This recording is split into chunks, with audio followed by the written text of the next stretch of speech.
వడగళ్ల వాన వల్ల భారీగా వరి పంట రాలిపోయి నష్టపోయిన రైతులకు ప్రభుత్వం అండగా ఉంటుందని మంత్రి పొన్నం ప్రభాకర్ సిద్దిపేట జిల్లా అక్కన్నపేట మండలం పంతులు తాండాలో వడగళ్ల వర్షాలకు నష్టపోయిన పంటలను అధికారులతో కలిసి మంత్రి పొన్నం ప్రభాకర్ పరిశీలించారు.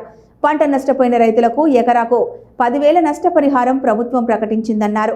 అకాల వర్షాలకు నష్టపోయిన పంట వివరాలు సమర్పించాలని అధికారులకు ఆదేశాలు జారీ చేశారు. ఉత్తర తెలంగాణలో వడగండ్ల వాన వల్ల కూరగాయ పంటలు, వరి, మామిడి పంటలు దెబ్బతిన్నాయన్నారు. వ్యవసాయ శాఖ లెక్కలు తీస్తోందని తెలిపారు. గౌరవెల్లి నీళ్లు వచ్చినట్లయితే మరింత అభివృద్ధి చెందుతుందన్నారు. వడగండ్ల వాన వల్ల వరి పంటకు నష్టం జరిగింది. ఇప్పటికే జిల్లా కలెక్టర్ గారి ఆదేశం, ప్రభుత్వం ఆదేశం మేరకు వ్యవసాయ అధికారులు వచ్చి ఇక్కడ దీనికి సంబంధించినటువంటి రిపోర్ట్ చేయడం జరిగింది.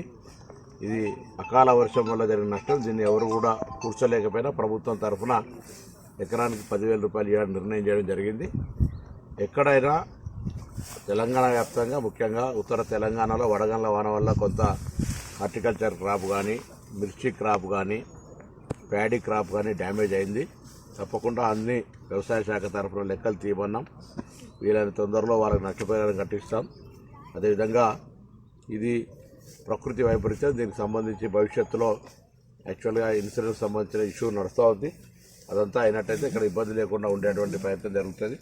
ఏది ఏమైనా ఈరోజు ప్రభుత్వం తరఫున వారందరికీ కూడా ధైర్యాన్ని ఇస్తూ మరి ఇటువంటి నష్టానికి వీలైనంత వరకు సాయం చేసే ప్రయత్నం చేస్తాం. రాబోయే కాలంలో కూడా తెలియజేస్తూ ఈ ప్రాంతం అంతా ఒకవేళ భవిష్యత్తులో గౌరవెల్లి నీళ్ళు వచ్చినట్టయితే ఇంకా మరింత ఇరిగేషన్ ఏరియా, దాదాపు ఈ మండలంలో 40-50 వేల ఎకరాల వ్యవసాయ సాగ్యం అవకాశం ఉన్నటువంటి భూమి ఉంది.